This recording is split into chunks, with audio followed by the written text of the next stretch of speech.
everybody. Welcome to Revisiting Sunnydale. This is episode 136. And for those of you who are a patron of Revisiting Sunnydale, what you're doing is you're watching a video. Hi! You can see my face. Right, exactly. Hello!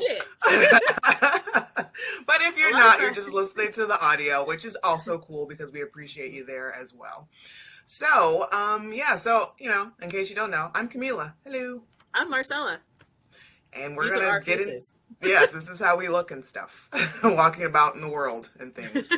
And hopefully soon, Marcella and I will get back to being in person and get to see each other and actually record in the same room again soon, because I have started doing that with my other podcast, Number One Movie in America, as we record in my studio, which is a much bigger space than my home office here. And we're able to spread out a little bit more. So that's nice. It's been good. And we've also been just like, it had been 2 years since we'd all seen each other in person, obviously. And it was just ridiculous, like the amount of time that episode that we gushed about just being in the same room with each other.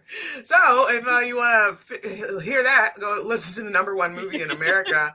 I think the episode is Saving Private Ryan, is what we were talking about for the first time back in person. Yeah. So, but we are Revisiting Sunnydale, and you can find us on Facebook under that same name, on Twitter at Back to Sunnydale, and on Instagram RVS_podcast. And you can find us wherever you get your podcasts, and it would be super awesome if we just ask you to go ahead and follow and rate, review, and share. Let other people know about the buffiness that you're getting into and that we're getting into. Yes, because as you guys are finishing up season 7, someone new has a plethora of episodes to go through, all the way back to season 1. Exactly. And I keep randomly coming across people online that are like, I just started a Buffy rewatch. And I'm always just like, hey, now's the time. Slide right in there. It's like, you might want to listen to Revisiting companion novel. All right. This is what you want to do. No, stop doing weird things. Sorry, y'all. I have a puppy. And special guest appearance by Luna. And she's chewing the chair leg of my everything, just whatever. It's like, I must chew it. It's and as she goes to town on your fingers right now as well. She's just like, better, much better. So if you guys remember teething, it hurts. So yeah, I guess I never really put that 2 and 2 together, that, puppies are still doing that. And I'm so glad, like, I know that there's like they lose their baby teeth and all that stuff. I never came across any of my dog's baby teeth, thank God, because I probably would have lost my mind. Because I haven't found any yet, and I don't think she's lost any yet. They're still coming in for the first time, so I think I'm still in for the they fall out and then come in stage, but I don't know yet. Yeah, I have no idea. I don't know what that's like, because it's something about, like, teeth outside of a mouth that really messes with my Let's talk about Moon Knight for a pinch. Have you watched it? I have watched it twice now, because I, unlike Marcella, am fully on board. Which is usually not the case. It's usually I know. Right. I'm usually like, I'll get to it. But you know what the difference is? Oscar Isaac.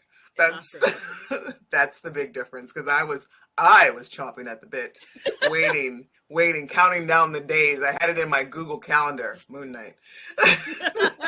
Now, I did not, wake up at like 4 a.m. to watch it when it dropped, but I did, watch it the next morning, and I fucking love it. And I think that Moon Knight's costume is one of the best Marvel costumes, one of the best Marvel superhero costumes.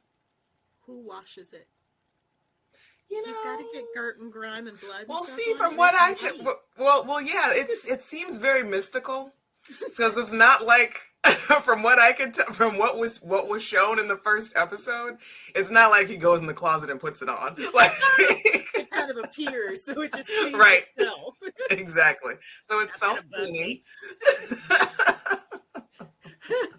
I was all about the trailer, and I reacted to the trailer. You guys can find it on my channel. And I was all hyped for it. And then the day came, and I was like, sleep. That's what happened, because you now you've got work around it. Mm-hmm. Like, you're not just watching it just for shits and giggles. It's like, now I gotta, like, make a video about it and, tell and react to it. and edit stuff and record stuff It's and the post editing. stuff. It's not the filming. It's not even the watching. It's the editing. God, the editing. So It yes. takes so long. So yeah, once you do finally get into that, like, it's fabulous. I could probably watch it again. I guess it's only 6 episodes total Yeah, is it's what's only going to 6 happen, episodes. which I'm kind of bummed about. I feel like we deserve more. Oscar deserves more. I think I don't know how I feel about this faux British accent he's using too. I like it. But I'm not here to, like, I'm not here to pick apart his accent. Like, I've seen some people on Twitter, like, kind of just, like, badmouth it. I'm like, I don't know. I don't care. I like it. I'm fine with it. Like, give me one more reason why I want to, like, just, like, instant panty dropper. Just, like, come on, just give me one more reason to just want to just throttle Oscar Isaac. Yeah. This is one of the things where you guys will learn certain things about Camila and myself. And Oscar Isaac is absolutely one of the people that we would walk up and accidentally just lick his entire face. Yes. I'm so sorry. There are certain people that God knows not to put in my path because I will make a straight fool of myself and be let out in handcuffs or restraints of some sort because I don't Lord let knows Joel. how we kept it together for Jason Momoa. I don't know how we kept it together. It all happened so fast because my husband was like 2 feet away. For me, I was more worried about my mother. Right. I was, please don't embarrass. Please do not hump that man. Like, just don't. Yeah, I highly suggest you go ahead and watch Moon Knight, everybody. And I like what they're doing with it. It's, like, really kooky. It's funny. I like the way that they're handling his transitions from his personalities and all that stuff. The only thing I'm not 100% on is the voice of the Egyptian god. Okay. F. Abraham, whatever I think it is. F. Murray Abraham? Yeah, F. Murray Abraham is doing it. But it reminds me of the voice of the Beast in Cordelia's Head. Yeah.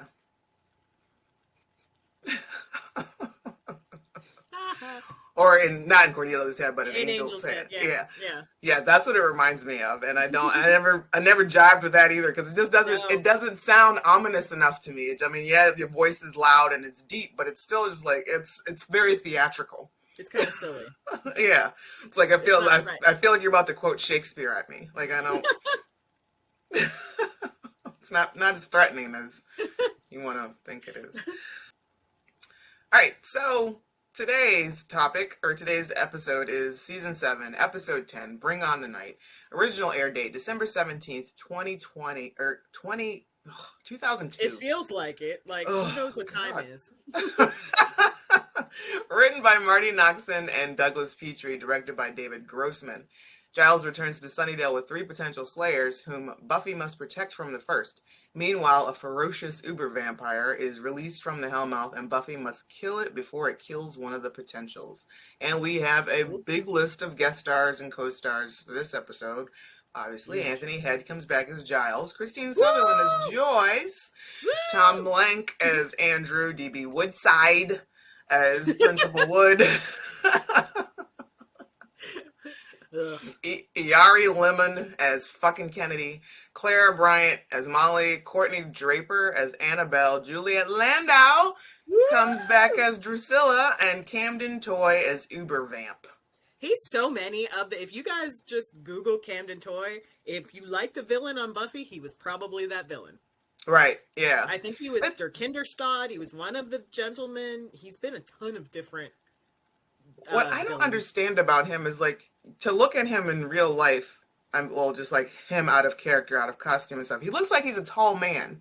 Yes. But if he's this uber vamp, he is not a tall man. No, he's the same size as Buffy. Right.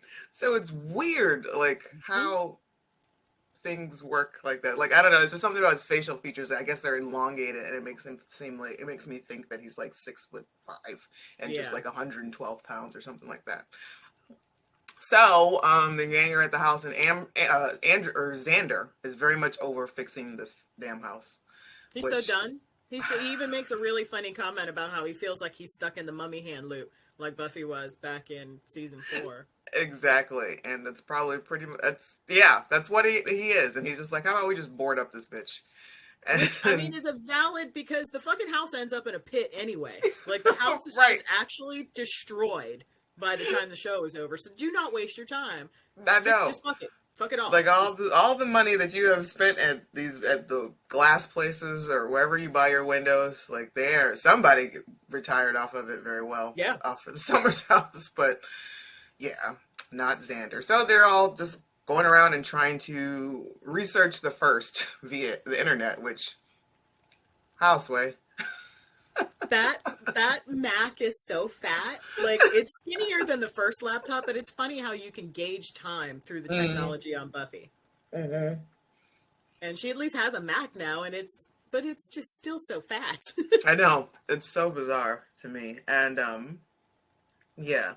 So, they're not coming up with really any good, real, solid results because, I mean, first of all, the internet was still pretty new back then. Second, how do you research the first on anything? Like, how do you look up the first on internet? It's like looking up John Smith on the internet. Loving Anya's glasses, though. But yeah, but since when? Right, since when? Are they reading glasses? Do demons' eyes get bad over time? Right. I mean, I guess at this point... Are you hanging out? You need to leave. Like, you need to stop hanging out with this group. Right. But I guess at this... Okay, so this point, Anya is now fully human, so... So I guess her eyes are getting bad. She's been alive for, like, hundreds of years, so at some point, I mean, it's got to take its toll. And speaking of taking its toll, poor Andrew is knocked the fuck out. Like, how long has it been? Like, he's just been... I can't tell if he's playing, like, if he's pretending to be unconscious, so they leave him alone. Leave him alone, which I will buy. I will. I will too. And respect. Dawn slapped the shit out of him, and he didn't even flinch. No. And Buffy calls her off, and she's like, well, Anya gets to hit him. And then the first time that Buffy just nonchalantly passes out in this episode happens here, and she sees Joyce. This is so messed up on so many levels. Like, it's rude of the first to appear as Joyce because it's just rude. We all know it's rude. Right. But for the writers, this makes me wish she was actually there so much. Yeah. There's just a flow between the two of them before Buffy's like, wait, what? Huh? Yeah. No. Something's wrong. But it's like, I miss Joyce. I miss Yeah. the presence she had in Buffy's life. And Christine Sutherland looks amazing in this episode. Yeah, she does. Like, they really... Perfectly. Right? Like, she's all, like, ethereal and whatnot. And just, like... And, but, I mean, are we sure that it's the first in these dreams that she's having? Or is it, like... The first time, I was pretty sure it was the first. The second time, I'm not sure if that was the first or if that... Because we've not, like, we haven't really had too many ghosts on Buffy. But we know that Buffy does have the potential, does have, like, these visions. Mm-hmm. The second time is real fucked up. But we'll get to that one. So this time, she's just kind of, like, remind me, what is she telling Buffy in this first one? It's just, like, going on about, your friends ask too much of you, or is that the second time? I think that's the second one. This one, she's just like, you look so tired. And she's just, she looks so pretty. She's like, you can't win against this. You just can't. And that's when she's like, huh, what do you mean I can't? No. You're the first. Stop fucking with me. Don't be like this. Be anything else. Right.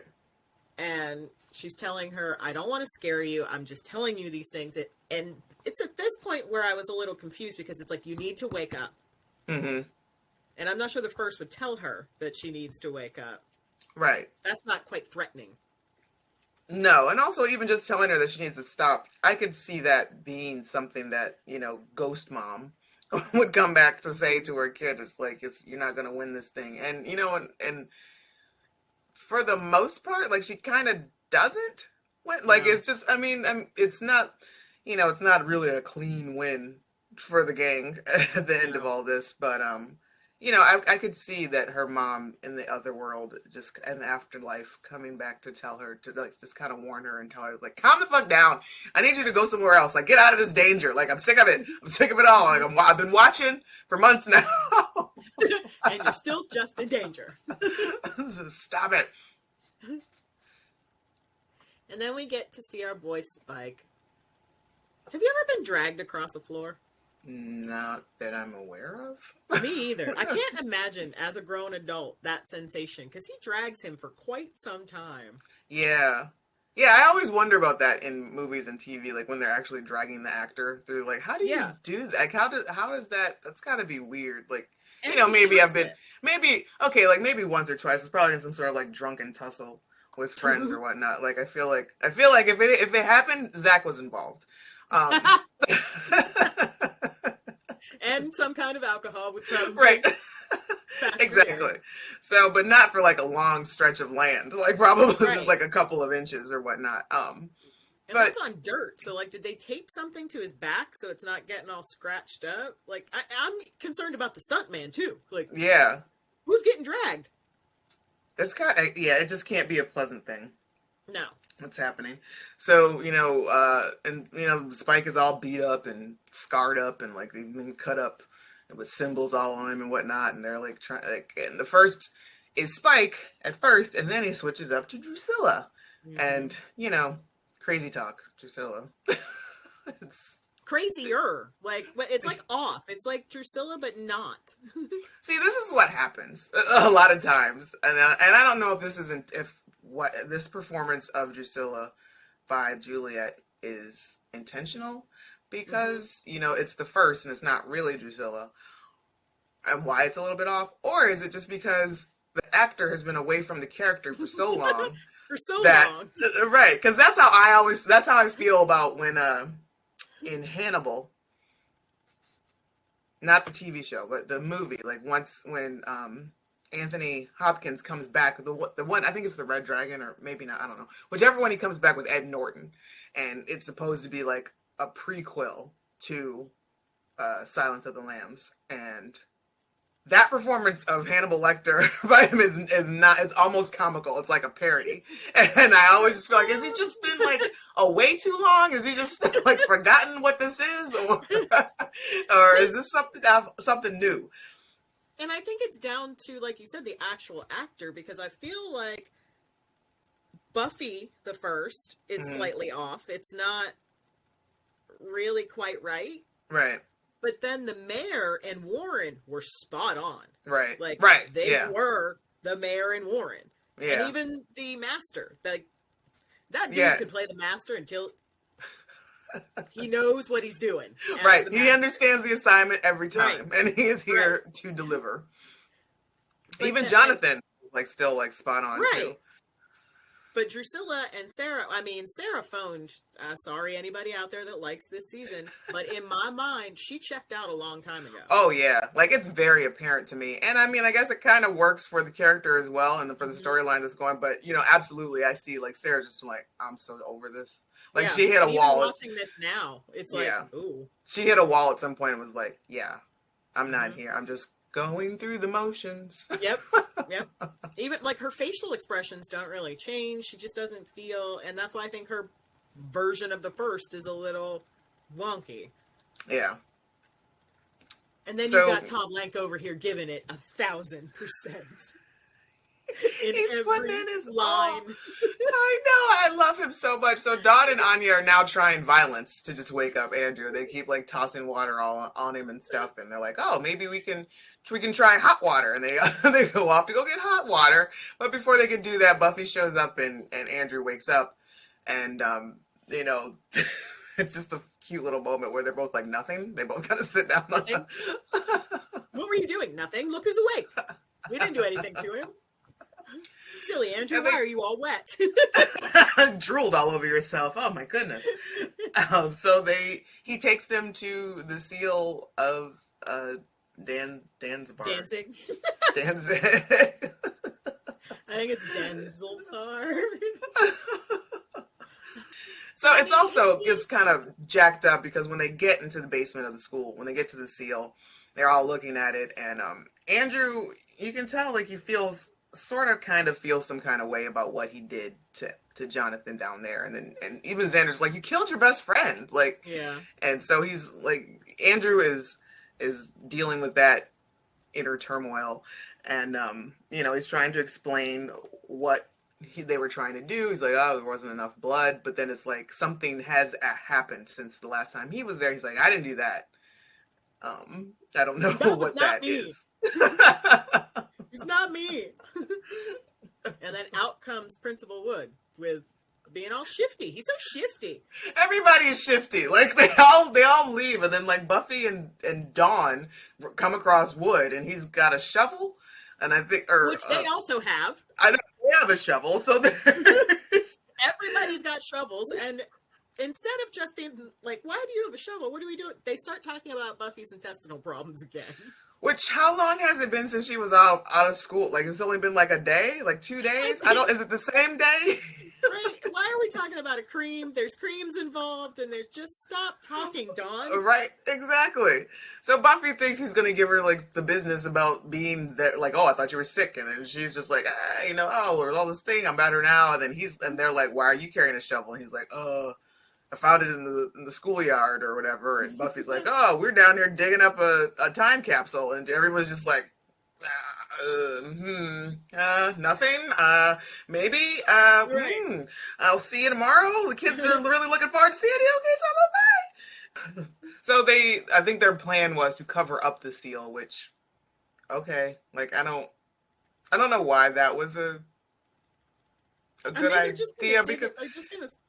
Right, because clearly, whoever wants it knows it's there, and will just come back and uncover it again. Uncover it.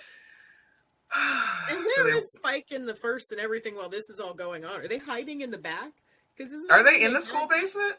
That's what I can't remember. Did they move to a different seal and uncovered a different seal? Like, where are they?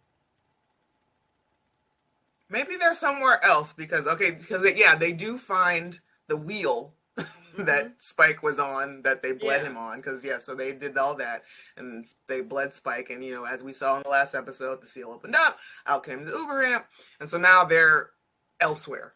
Yeah, I guess. But it still has to be somewhere in the basement because that's where we end up at the end. Well, that's where also they all come out anyway. Right, and because as it was mentioned before, that the walls move. Right. Like, so they've got some like secret passageway or something. So yeah, they're hiding somewhere in plain sight. And while all of that is going on, Willow has decided that she's going to try some magics to try and figure some things out. And it does not go well. Not the best idea. No, not at all. I mean, not at all. Like almost immediately, it goes sideways. She's putting stuff together. She's just kind of chit-chatting about what she's gonna do. Anya's helping her, assemble things, and then all of a sudden, boom! Just like the big evil shoots out of her mouth, and there's stuff that Anya gets shocked across the room. And poor Buffy's just like, Willow, I'm so sorry. Willow's like, fuck, I can't. Please don't. I can't do this. Please, I'm so sorry. I would love to help you, but this is not my show. I do not want to help. I'm just gonna I'll be in this corner over here under this bed, under my covers, just kind of shivering in fear and terror whilst you guys figure this out. This is on y'all. Mm-mm. And that's when our boy shows up. Yay! So they open the door and there's Giles hanging out on the front porch. Mm-hmm. And he's got 3 potentials with him. And it's very obvious that there's a green screen behind that front door, that street is not real, that foliage is not real. It is a matte painting. But also, if this is your first time watching this episode, you will not pick this up. It's not until countless other rewatches that I noticed that he does not touch a thing in this episode. That is not true. Because he leans on the kitchen counter, palms down on the kitchen counter. Ooh. later on. Yeah, I was watching for it this time around. This Nice. Yeah.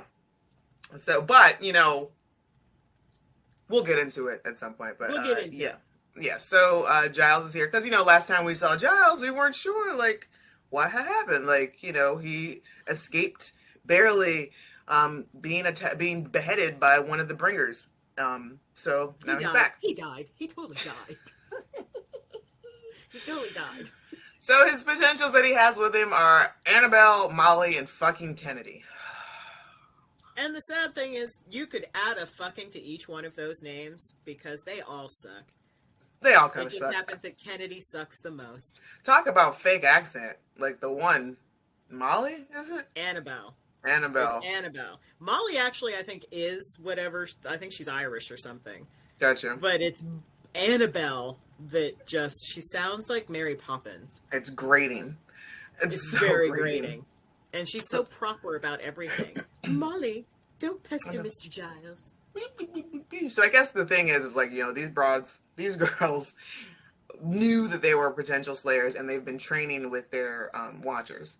Giles explains to the group what happened to the council, that, and what's going on, that that the bringers and stuff are going around killing potential slayers. That's why he brought these girls here, to protect them. And what I find hilarious is that Willow seems most upset about the books and the records being destroyed. So upset.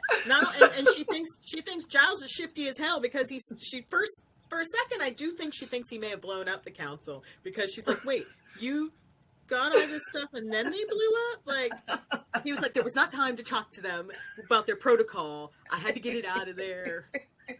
Giles, there's some things you're leaving out purposefully, I feel. Like, I'm going to need you to be a little more straightforward with us. Come on now, we're family. Mm-hmm. And, while we're doing this whole he's not touching anything, it just so happens Annabelle is the one who has the books and the records and the little bit of stuff that he was able to snatch, and she hands it over. Well, he still goes on talking about the first. And while he's telling his story, everyone's listening and everyone's engaged, but none more than Andrew. He was tied to the chair. And they're talking about, he's telling them the story about how the council's gone. And he gets so excited, like, they paid with their lives! Which then prompts Buffy to ask if he can be gagged. Yes. Every one of poor Andrew's basic human rights are violated in this episode.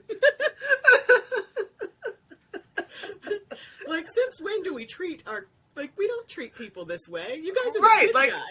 Like, Andrew I wouldn't call him exactly a threat on his own, but I mean, I guess since he's been visited by the first, they don't know what he's going to be talked into, but still, I think the gagging is a bit much. Like, I'll give you tie him to the chair, sure, but just can he please just go ahead and like at least have some sense of humanity left as to where he can contribute to the conversation if he wants to.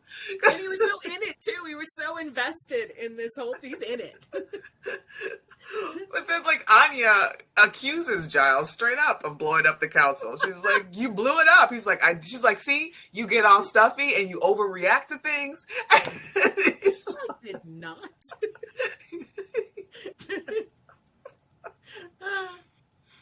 I do think it's funny that while all of this is going on, Buffy still remembered to put that lip gloss on. She's keeping those lips nice and shiny. That and for eyeliner as well. Right? Yeah, that's the most impressive that's my level of impressed with Buffy that I am, that she manages to keep tip-top shape, and just like that makeup and hair is always on point through thick and thin, no matter how many apocalypses come through. My girl. I'm sorry. I don't have time for all that. I don't have time for all that. It's like like, give me any reason not to like that's. It's more of it's more of an imposition for me to put on any sort of makeup or anything like that. That's why when you were talking about doing this in the studio, I'm like, but that means I have to put real pants on. I have to put real pants on. I don't like we accept sweatpants in the Rugged Angel Studios. I might have to buy some like nice designer sweatpants. Right? Yeah. It's like I'm gonna up. It's like no, I'm not gonna put on pants that zip up. I'm just gonna up my yoga and sweatpant game. Yes, these are couture. Now, the one thing, we hate Kennedy. Yeah. And maybe someday we'll tell you all about the time we met her. Didn't help me like her anymore. No. She interrupted my quality time. But that's neither here nor there. But she does make a good point here where she's like, so we're running away from evil towards the evil, basically, is what she's saying. So we're the one talking sense. We're coming here to the hell mouth where it lives. And we were, okay, that's... And she even makes a point. I don't know if it's now or if it's a little later, but she's like, this is the house we're running to. This is the house that's going to keep us safe. Yeah. Basically, I mean, you know, there are some good points that she makes, but I'm real just, like, upset with her. Like, you can't just come into the situation like this. Like, her first words out of her mouth are like, oh, this is a slayer. And I'm like, oh, this one's got to go. That's what I said. Like, this is my house. No, ma'am. No, ma'am. Your name is not Faith Lahane. Let's not get it confused. There is one slayer that can dig in Buffy's butt, and it is not you. I'm going to need you to. You You better put some respect on that. Right? You ain't even full blown. You ain't grown up yet. Right. You are a baby. How dare you? How dare you? And speaking of that, Andrew is ungagged, and he's asking Xander, so how long have you followed Buffy? He's like, I don't follow her. She's my friend. He's like, she seems like a good leader. Her hair is so shiny. Does she make you stab things? Because he wants to join up. He needs a new plan. How long have you followed Buffy? That it's like looking for a new leader. And then Kennedy makes some bold assumptions and advances, and like, you are so aggressive. So aggressive. And I'm not okay with it. No, you don't know my situation, first of all. Second, we are fighting for our lives. Now is not the time. Now is not the time. Let's just keep it in your pants, Kennedy. Y'all are just making yourself at home. You're eating my food. Your shit's all over the place. What? Just the one digging her hand in the cereal box, like, that would have got her kicked out then too. It's like, okay, so we've now kicked out Kennedy for being disrespectful. You for being nasty. Annabelle, you are on thin ice. You are not my mother. Stop acting like my mother, Annabelle. And Molly, get those socks off your arms. That's not cute. Like, you are not fooling anybody. It is not cute. So Buffy takes Giles back to the Christmas tree lot because apparently it's near Christmas time now. Yeah, which, It doesn't make any sense because Conversations with Dead People told us it was November 12th. Right. It really seems like only a couple days have gone by. Yeah, exactly. Because later on, I think Drusilla says something about tomorrow's Christmas Day. Mm-hmm.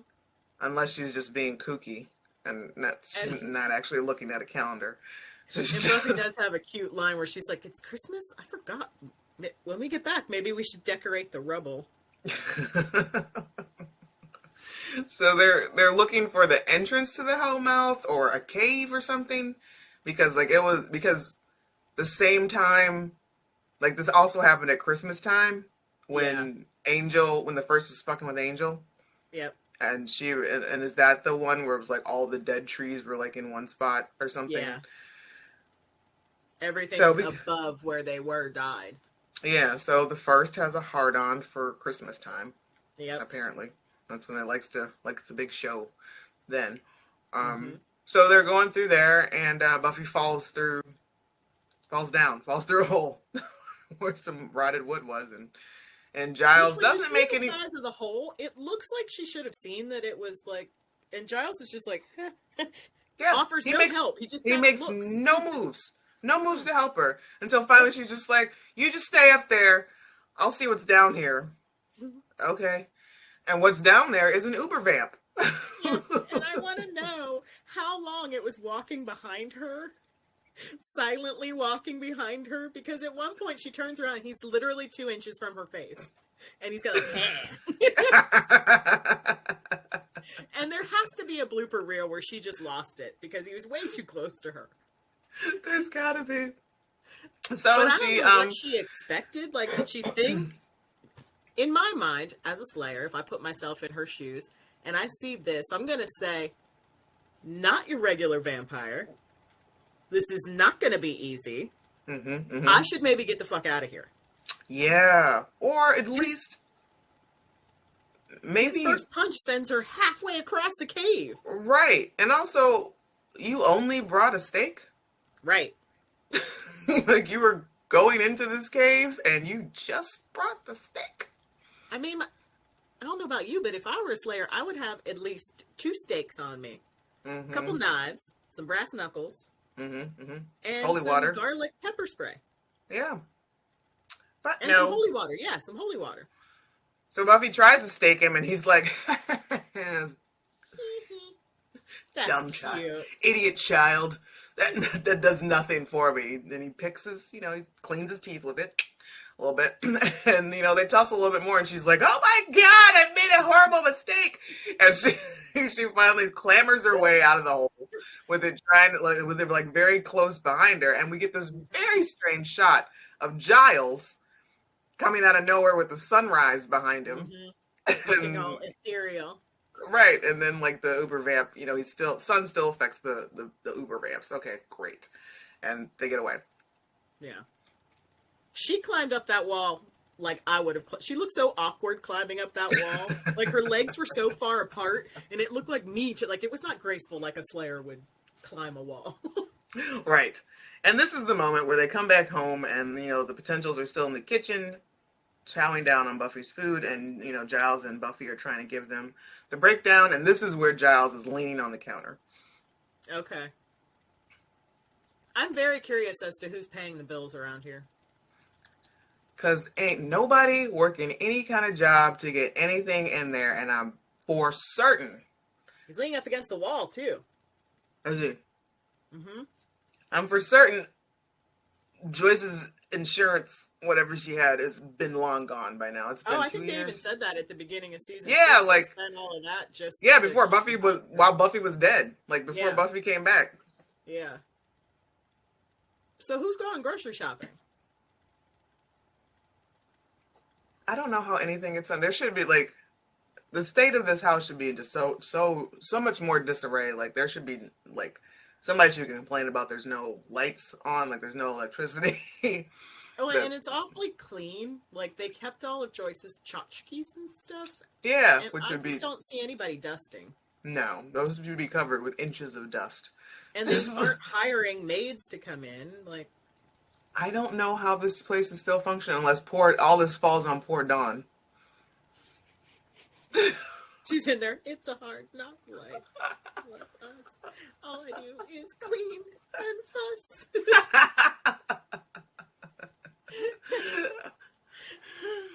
So one more reason to call child services. The internet said people, places, and things. What? Nice. That's not a real search engine. Nice. What is that? Search. So Buffy decides that she should probably show her face at school and at work, because I know, whatever she's getting paid for this fucking made up minimum wage part-time job is not enough to keep the cable bill going, let alone fucking or pay for the else. equipment on her desk. Right. So Buffy is again, we're trying the Google search. Let's search evil.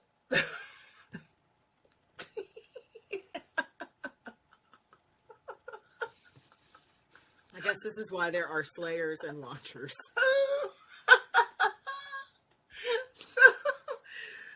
So as Buffy is Googling the manifestation of evil, she decides to spread out her search a little bit. Principal Wood is like, eh? And she just finishes, evil in movies. I really love those evil movies. Evil Dead and Blair Witch. I'm like, or Exorcist and Blair Witch. I'm like, you gotta come up with some better examples, Buffy. Seriously. And then they get into this little conversation about how, he doesn't think it's a good idea to show kids the evil movies because once you see that kind of evil, you can't unsee it. And she's like, it's not for the kids. I beg your pardon. I wasn't trying. I wasn't gonna wasn't planning a film festival here. Just, they go, and she's like, well, what kind of movies do you like? And he's like, oh, I prefer the whodunits and the mysteries and find it out. And, and there's and he does this wicked smile turned away with his back to her. And this is all just under we're all supposed, this is a big old just flag. Let's hang a lantern on it to the audience. There's something different about Principal Wood. That we don't know everything about him. He's not telling us the whole story. It's we got it. We get it. And watching it for the first time, I was just ooh, what is it? What is it about Principal Wood? You gonna tell me? Watching it, rewatching it, I'm oh my God. If y'all don't get to the point already. They take too long, and it's not that good. It's good, but just I don't know, there's some inconsistencies with the way they're trying to set it up, he's evil, and what actually is his secret, and it's just, I don't know.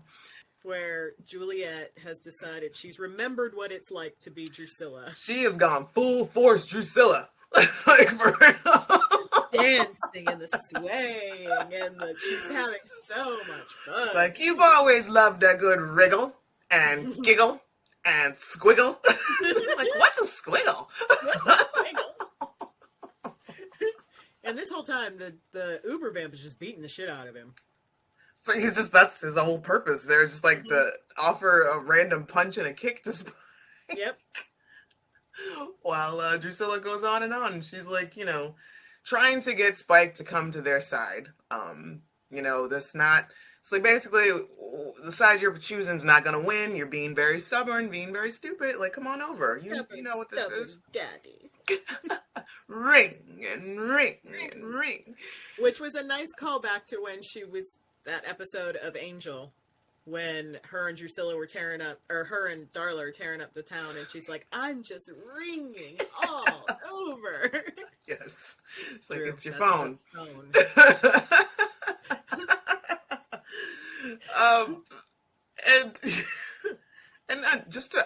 Drusilla doesn't die, right? I know that she's technically dead, but Drusilla doesn't get dusted. But she's still out there. Okay, she's still out there doing her thing. Good for you, Drew. Yeah. Way to go. Way to survive. We haven't seen her since she left Sunnydale last season when she came to get Spike. Right. And she had that time. This was after Angel set her on fire. After Angel set her on fire. Yeah. I don't think we see her again, truthfully. Right. I was just thinking of it. It just dawned on me just now. There are those conspiracy theories that Buffy never truly left that mental institution. What if these delusions are cracks in that delusion? And Joyce is talking to her, but she's talking to her in that room. So Buffy never left the asylum or the institution, and so therefore Joyce never actually died. And so these moments where she's seeing her in her dreams or whatnot, this is right. Joyce. Yeah. And her telling her, these friends of yours, these friends in this delusion are asking too much of you. Right. You gotta take care of yourself, fuck, I'm fucking my own head up. This is messed up. I don't like it. So yeah, I'm gonna stick with that Buffy is still in the institution because, again, that's how it should have ended. And it makes sense. It all fits. Yeah, it all makes sense. If you don't think so. And so, yeah, and Buffy wakes up on her desk, and poor Roger. You're just like everybody else. No, I'm down with the kids. I'm hip. I care about your Roger. I know your name. I'm sorry. And that's was she just sitting there staring at him the whole time, or did she actually fall asleep? Right. That's what I'm wondering. I'm gonna wager to say that she was actually fell asleep. She was full on. Because the way he was looking at her. I know it, because he's just Like, she should have waken up to Miss Summers. Right. So back at the house, they're all gathering the, as Xander was not fooling the shit. I boarded that window up. He's not fucking around with you people. Everybody's gathering weapons, and they're just kind of hunkering down and waiting for the attack. But Buffy does not want to give the potentials weapons, even though they've been training at this point. Right. Like they're not that green. Like, they're babies, but they've been like through a training process, and as what's her butt Kennedy will make sure to let us know that. Knows. And poor Andrew's like, shit's gonna get hairy. Can someone please untie me from this chair? Like, this I love it. Please. I know. And he's like, yeah, I know I'm like a super villain, and they're like, and he's like, like Dr. Doom, and he just keeps going on about his redemption story and this arc of like what he goes and this, and then he's like, I went over to the dark side just to pick up a few things. And the last redemptive struggle, and these ropes really itch. That's what sends me when he just at the very end, he's like, these ropes itch. He is the best part of this entire 7th season. Yes, he is. He's a jewel. And I love him so much. Now, in the past, I don't necessarily agree with this, let's all wait for sundown and see what happens. Right. I tend to more agree with the approach you took in season 5, when you were like, Glory's coming, we need to leave. Right. And y'all got in that Winnebago and you left. Right. It still didn't work, but at least the fight was taken to a little more open grounds. Just a little, as opposed to this. And I don't know how come none of her villains, none of the big bads have ever just come there and set the house on fire. Right. Just burn it down. Just burn it down. As they're all going on about this, and Andrew's trying to get untied, and the kids are trying to get weapons, and Willow's apologizing for not being able to do magic, and it's like, girl, we got it. It's okay. We don't need you to do that. Right. It's fine. No, please don't. Annabelle up and leaves. Didn't take anything. You came there with stuff. Right. She's just like legit was like, I'm scared. And didn't even take it like a weapon with her, because there's a point where they get to go through the weapons chest, but she's just like running hands empty down the street. Which makes no sense, because where she ends up, I don't think is anywhere near where Buffy's house is. Like the downtown freight district is not near Buffy's house. I'm sure Annabelle had to run through downtown first. Right. Girl, how long was she gone?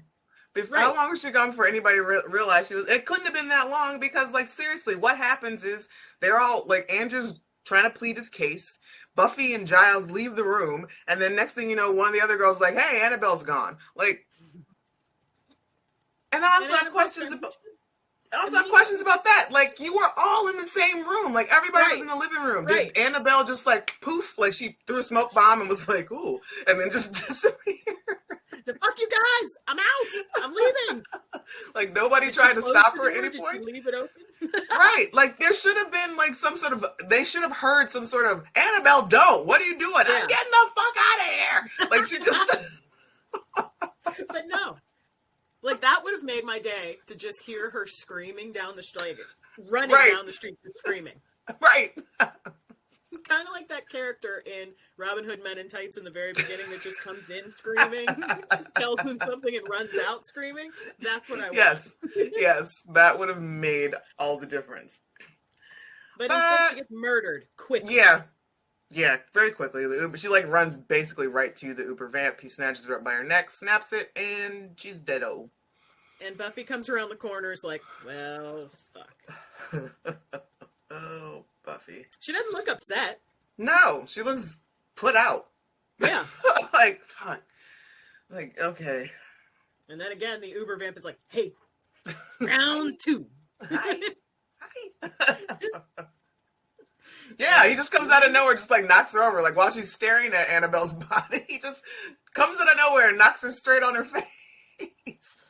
And it's like a cat toy. He's fucking with her. He's not trying to kill her. He's just beating the shit out of her. Yeah, because he could absolutely just have snapped her neck. Like we saw how quick he works. He can actually work, but no. He could have killed her 10 ways to Sunday, but he doesn't. Yeah, he snatches her up by her neck a little bit, and then she spits blood into his mouth, which is real nasty. And which is just more kind of like an appetizer for him, which I'm not sure why. I'm just trying to think of how they filmed it. It's obviously not real blood, but she still spat in that man's mouth. In his mouth. That's not sanitary. It better have been CGI spat. Like spittle. I want CGI spittle because the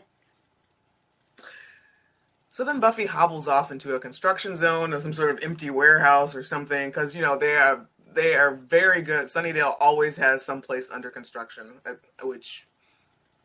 That's how Xander gets paid. All right. So she tries her hardest to fight this dude, but she's getting her ass handed to her left and right. Real bad. It's bad. I don't think I've ever seen her get beat this bad before. No. Like... I mean, the closest we could come is maybe when she was fighting Sunday, just because she wasn't ready for it. Right. And she took off. Right. And she tried to do that here, and Ubervamp was like, ha, no ma'am. I'm going to throw your ass through a wall. You're going through a brick wall. Oh, yep. And then for whatever reason, he left. Because the next thing that happens is Xander going, Buffy, and they're trying to wake her up. Because she looks dead. Oh, she absolutely looks she looked dead. Yeah, there is this like really dope fight scene at one point, like where she thinks that she's won part of the fight, where she drops all the pipes on him, and then she's hobbling out, and then he comes out, like, "Ha, surprise! Yes. Surprise, motherfucker!" And she and she's like trying to run off, and he just like, and they like speed up the film or whatever, and he just like, you like see him like get on her real fast, and he does the whole like jump, like runs up the wall and like gives her a real roundhouse kick to the face, and he just really fucks her day up, and really does, and just leaves, leaves. Which why? He's out. Well, how come? Why didn't you just kill her? What happened? Did you not see her under that rubble? Did you think she exploded? Like, is not the time? Because that's what always gets me on this show. It's like the villains, the big bads, are always like, it's got to be the perfect time to kill the Slayer. I need a specific date, time, and place where I can kill the Slayer. Looking at you, Spike. In that festival of St. Vigius, I'm looking at you. Right. Like you could have. It's like it's always got to be all with the pomp and circumstance with you. Right. All about the ritual with you, vampires. And so, back with the Drusilla version of the first, and I love this scene. Yeah, I love it so much. His confidence is there, even though he's battered and broken, and he's all jacked up. He's just like laying there. It's like it looks like he's lost he's just doesn't give a shit anymore. And first Drew is like, you know, you're only alive because I want you to be alive right now. We still want you to be on this side. And then Spike is like, you'll never have me because she believes in me.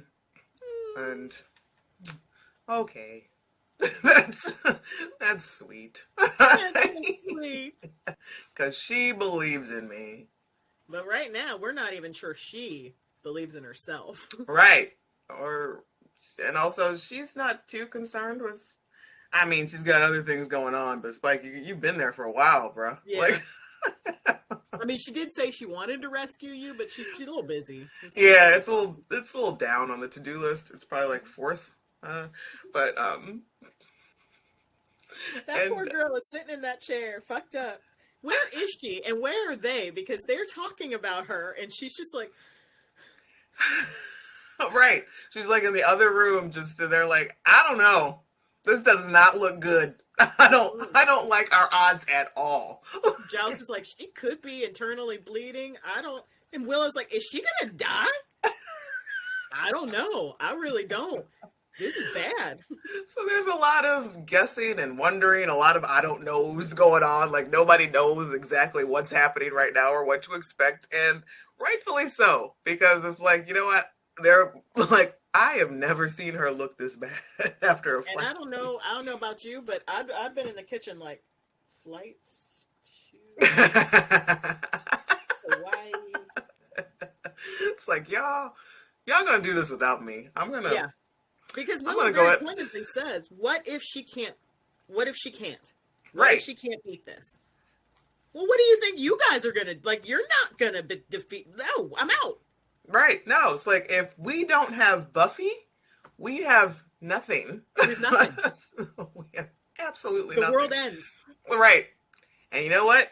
I'm gonna go out on a beach, so I'm gonna leave y'all to it. But if Y'all do what you want. I'm gonna go tie up some loose ends, get my affairs in order. Right? I'm out. I'm definitely not going to be here. I hear there's a lovely hellmouth in Cleveland. I'll go check that out. No. But Buffy, she does not go quiet into the night, and she won't do it. She's got a speech. She's got a speech. And it's the first of many. Maybe that's why she was checked out. They gave her 5 pages of dialogue an episode. That's it. Just like, it used to just be a bunch of quips. Now I have to do these meaningful monologues. Like, what are these? Every episode, guys? Really? And I'd be a little upset, too, if all my friends and the people I love are in the other room basically telling me I can't do this. It's like, girl, she gone. I don't And like, she comes in and she's basically like, no. I can hear you, first of all. I can hear you. And second of all, this is going to be hard, but it's going to choke on me. Right. It's going to die with me. I do I do like that. She's like, yes, I am tired. I am beaten. I am broken. But the whole mouth is going to swallow me and it's going to choke on me. And of course, this is big and everybody's like, yes. Yeah, and still I'd be in the back. Oh, that's great. I got you, girl. I'm right here with you. Oh, yeah. Go Buffy. Uh-huh. Yeah. 7:45. Yep. Oh, well, yep. Yeah. You are on it. You are. You win. Yeah. Number one. You do you. And I like that. I give her credit for being like, I'm done waiting and taking the fight to them. It's like, what fight? How do you fight? Do you see all of this? You're taking the fight to them. You're sacrificing yourself? Is that what you're saying? Is that because that's what it feels like? That's from what I've seen. And Willow's just like, this is going to involve me somehow. Right. It's like, y'all gonna. I told you I don't want to do this magic right now. I told you I don't want to be part of this. And of course, Giles is just like, that's my Slayer. Look at her go. He's so proud. It's like, calm down, Giles. So yeah, and that's the ep. Let's Bring On the Night, which apparently is a police song. I don't know. What does that have to do with? What's it have to do with the episode? I don't know. I don't think they've done, I don't know why that was a random trivia note, but it was. Okay. I'm sure you can say that about a lot of titles on a right. lot of Buffy episode titles. Right. I was like, why does this one in particular get noted? It's like, yeah, so what does that mean? Was Sting on on set that day? Like, what? But, could you have put the song in the episode? Because you had no other songs. There's no song. It's just a score this week. So we have no song of the week. Man. There were a couple different burns in various ways. The first we just talked about was Buffy's. I'm beyond tired. I'm beyond scared. I'm standing at the mouth of hell, and it's going to swallow me whole, and it'll choke on me. That's more of a burn for the first. Right, yeah. And then Xander's, it's a loop, like the mummy hand. I'm doomed to replace these windows for all eternity. Maybe we should just board these things up until things are a little less hellmouthy. That's kind of a poor burn on himself. Right. And then the last was the conversation between Buffy and Giles. Giles, this is bad, isn't it? A new kind of bad. And he says, just in time for Christmas. And she says, you know, I didn't even realize it was December. Maybe when we get home, we should decorate the rubble. And that is just a burn on themselves for not even noticing what time of year it is. It's like, oh, snap. It's December. We only had one body. Seems kind of Annabelle. late for them. Poor Annabelle. Well, you know, fuck Annabelle. Yeah, you know, she did that to herself. Like, it just makes no sense. Like, why would you run away from everybody? There's so many of these potentials that I'm just like, I don't care about you. I don't care about you. I don't care about you. This happens a lot of them. I would say the vast majority of them. Does it pass the Bechdel test-ish? Like, when Kennedy is trying to, like, push up on Willow. Like, when they're talking about the sleeping arrangements and all that stuff. That's gross. You better not hug the covers. Who said you could sleep in my bed? You're on the floor. Right. You are extremely not invited. I don't. This is real. I don't like this. See if that conversation happened once all the other potentials come to town and they truly are max for space. When, like, Rachel Bilson is sleeping at Xander's. Right. Like, they've spilled over into other accommodations, but there are 3 of you. Yeah. The house got 2 couches, some chairs, a whole basement.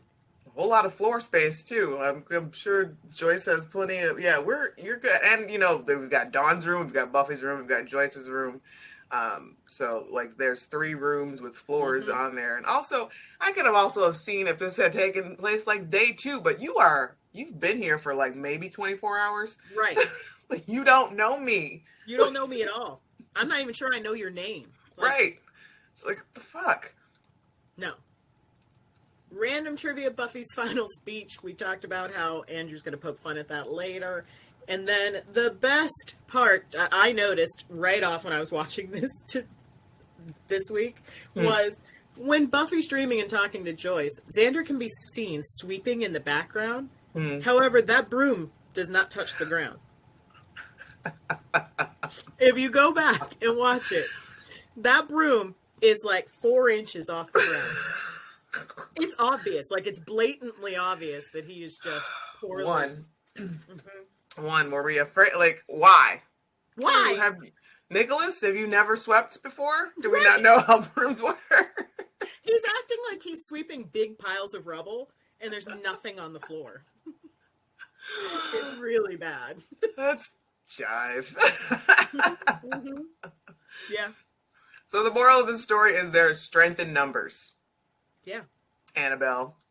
Why would you run out the door? Why? Why would you run out the door? But we're almost done. I know, we're almost done with the whole series, and that is exciting. That is something that I didn't... To celebrate. Yeah, like, we'll figure that out some kind of way, shape, or form to, like, go to knock it out. But also, like, again, and we're always pulling the call out there, if anybody knows Tom Lenk or how to get him on the show, please let us know. Him please. DB Woodside. Woodside! That is how you're going to remember it for the rest of your life. Right. That'll be it. You'll flip out when you meet him. Oh my God, it's so nice to meet you, DB Woodside! So that'll be that for him, and then like just like the same with me. Like anytime I see Jeremy Sisto, I sing "Turn Away" from Clueless every single time. So be sure to come back and enjoy more episodes with us just for me saying DB's real name properly and in a brand new way, apparently. So next episode is you can let us know what you think about Bring On the Night. You can record an MP3 file, less than 2 minutes, and email it to revisitingsunnydale@gmail.com. We may play it on the air. And then the next episode, as we said, Showtime. Showtime! At the Apollo. Spike would definitely get the cane. Right, exactly. The next episode is guest starring Steve Harvey. Showtime at the Apollo.